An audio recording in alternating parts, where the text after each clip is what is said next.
Hello, this is a special edition for U.S. Civics Training, and it's George Washington and his Presidential Proclamation of a National Day of Thanksgiving and Prayer of January 1st, 1795. This is an important part of understanding freedom and liberty, that there's a spiritual side to it, and this is reflected in the words, the writings, and speeches of Washington and other founders, and this is for people of all faiths or no faiths to understand the spiritual underpinnings of freedom and liberty. So no matter what your faith background is, I hope that you find this quick study meaningful. Let's take a look at what presidential proclamations are anyway. They're an expression of sentiments or non-binding direction setting. George Washington only made one in his first year, and his first proclamation was a call to prayer on October 3rd, 1789, just 6 months after his inauguration. He made a total of 15 proclamations during his 8 years in presidency. Modern presidents are much more prolific. They make about 150 a year, and if you multiply that out, that's a total of 1,200 proclamations for any president that serves an 8-year period. Quite a difference. Well, Washington knew as a first president that he would always be setting precedent and setting first, and he made this very clear on April 30th in his 1789 inaugural address on where the American people's loyalty should lie. He said this: "No people can be bound to acknowledge and adore the invisible hand which conducts the affairs of men more than the people of the United States.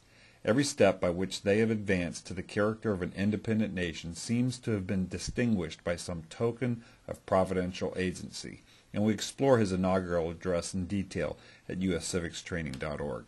But this set the stage for Washington and where he directed the American people to look for their freedom and liberty. Now let's take a look at the proclamation at hand. This proclamation was made January 1st of the year 1795, and it really places an item of importance of starting the year well by having it being proclaimed on January 1st of that year. And in this proclamation, Washington gives 5 things that we should be thankful for and 8 items to specifically pray for our country. Citizens today of all faiths and walks of life should consider deeply these points of what Washington was putting before us. Here now is Washington's proclamation. You can pause it as individuals or for group discussions, or listen all the way through and consider these items at the end.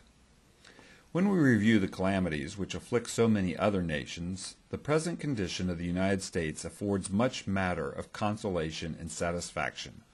Our exemption hitherto from foreign war and increasing prospect of the continuance of that exemption, the great degree of internal tranquility we have enjoyed, the recent confirmation of that tranquility by the suppression of an insurrection which was so wantonly threatened it. Here he's referring to the Whiskey Rebellion that you can research on your own. It's an interesting point of history. But he continues, the happy course of our public affairs in general, and the unexampled prosperity of all classes of our citizens, are circumstances which peculiarly mark our situation with indications of the divine beneficence toward us. So what he's saying is we're currently in a state of international peace and domestic peace. We've had happy discourse in public affairs, and our citizens are becoming more and more prosperous. And this is God's hand at work on behalf of our nation. In such a state of things, he says, it is in a special manner our duty as a people, with devout reverence and affectionate gratitude, to acknowledge our many and great obligations to Almighty God, and to implore Him to continue and confirm the blessings we experience. He then pauses and says, deeply penetrated with this sentiment, I, George Washington, President of the United States, do recommend to all religious societies and denominations, and to all persons whomsoever within the United States, to set apart and observe Thursday the 19th of February next as a day of public thanksgiving and prayer. So he's writing this proclamation on January 1st, and then the actual day of thanksgiving and prayer is February 19th, which gives the people an opportunity to consider it and to organize. And on that day to meet together and render their sincere and hearty thanks to the great ruler of nations. And now he moves to the 5 thanksgivings. Firstly, for the manifold and signal mercies which distinguish our lot as a nation, particularly for the possession of constitutions of government which unite and by their union establish liberty with order, And he's talking about both the national constitution there as well as the state constitutions, and how the American system of constitutional republics is one that provides tremendous freedom and blessings. Thirdly, for the preservation of our peace, foreign and domestic, for the reasonable control which has been given to a spirit of disorder and the suppression of the late insurrection, and generally for the prosperous course of our affairs, public and private.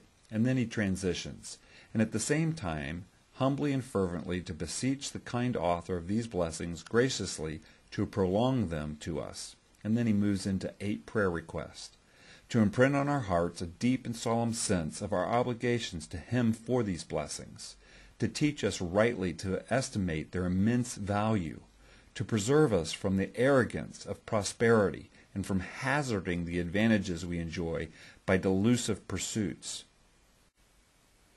to dispose us to merit the continuance of his favors by not abusing them, by our gratitude for them, and by a correspondent conduct as citizens and men.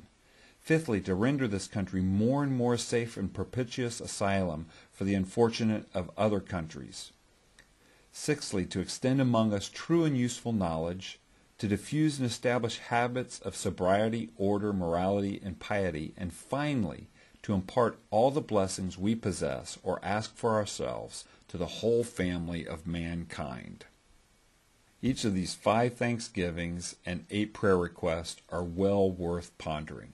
And he closes, "In testimony whereof I have caused the seal of the United States of America to be affixed to these presents, and signed the same with my hand, done at the city of Philadelphia the 1st day of January 1795, and of the independence of the United States of America the 19th. If you'd like to download a copy of this proclamation, you can do so at uscivicstraining.org. My name's Craig Seibert. Thanks for listening.